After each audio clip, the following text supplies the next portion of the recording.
ಅತಿ ಹೆಚ್ಚು ಗಳಿಕೆ ಮಾಡಿದ ಟಾಪ್ 10 ಕನ್ನಡ ಚಲನಚಿತ್ರಗಳ ಕುರಿತು ಈ ವಿಡಿಯೋಗೆ ಸ್ವಾಗತ. 10ನೇ ಸ್ಥಾನದಲ್ಲಿ 2023ರಲ್ಲಿ ಬಿಡುಗಡೆಯಾದ ಕಾಟೇರ ಚಿತ್ರವಿದ್ದು, ಒಟ್ಟು 100 ಕೋಟಿ ರೂಪಾಯಿಗಳ ಒಟ್ಟು ಸಂಗ್ರಹವನ್ನು ಹೊಂದಿದೆ. 9ನೇ ಸ್ಥಾನದಲ್ಲಿ 2022ರಲ್ಲಿ ಬಿಡುಗಡೆಯಾದ 777 ಚಾರ್ಲಿ ಇದ್ದು, ಇದು 115 ಕೋಟಿ ರೂಪಾಯಿಗಳನ್ನು ಗಳಿಸಿದೆ. 8ನೇ ಚಿತ್ರ ಸೂಫ್ರಮ್ಸೋ ಆಗಿದ್ದು, 125 ಕೋಟಿ ರೂಪಾಯಿ ಕಲೆಕ್ಷನ್ ಮಾಡಿದೆ. ಈ ಚಿತ್ರ 2025ರಲ್ಲಿ ಬಿಡುಗಡೆ. 7ನೇ ಸ್ಥಾನವು 2022ರಲ್ಲಿ ಬಿಡುಗಡೆಯಾದ 150 ಕೋಟಿ ರೂಪಾಯಿಗಳನ್ನು ಗಳಿಸಿದ ಜೇಮ್ಸ್ಗೆ ಬಂದಿದೆ.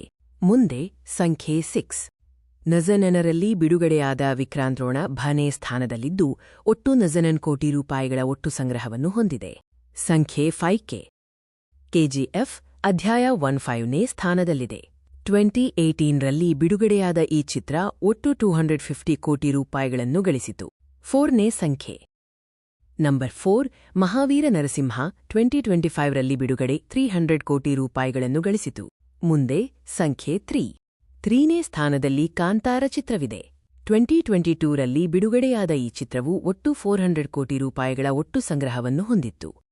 ಸಂಖ್ಯೆ 2 2ನೇ ಸ್ಥಾನ ಕಾಂತಾರ ಅಧ್ಯಾಯ 1ಗೆ ಸೇರಿದೆ.